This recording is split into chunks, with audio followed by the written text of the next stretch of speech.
Supreme കോടതി ഉത്തരവിന് മുന്നോടിയായി കൂടുതൽ ഇലക്ട്രൽ ബോണ്ടുകൾ വിതരണം ചെയ്യാൻ കേന്ദ്ര സർക്കാർ ശ്രമിച്ചതിന്റെ തെളിവുകൾ പുറത്ത്. 1 കോടി രൂപ മൂല്യമുള്ള 10,000 ഇലക്ടോറൽ ബോണ്ടുകൾ അച്ചടിക്കാൻ ധനമന്ത്രാലയം അനുമതി നൽകിയിരുന്നു.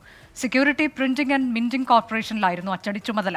ഇലക്ടോറൽ ബോണ്ട് സുപ്രീം കോടതി റദ്ദാക്കി 2 ആഴ്ചയ്ക്ക് ശേഷം മാത്രമാണ് അച്ചടി നിർത്താൻ സർക്കാർ നിർദ്ദേശിച്ചത്.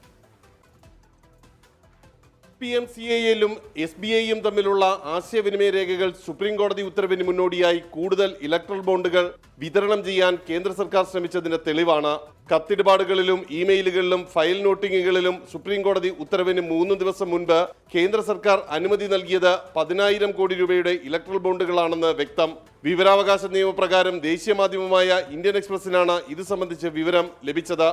SPMCAL ഇതിനകം 8,350 ബോണ്ടുകൾ അച്ചടിച്ച് SBIക്ക് നൽകിയിട്ടുണ്ടെന്നും രേഖകൾ വ്യക്തമാക്കുന്നു.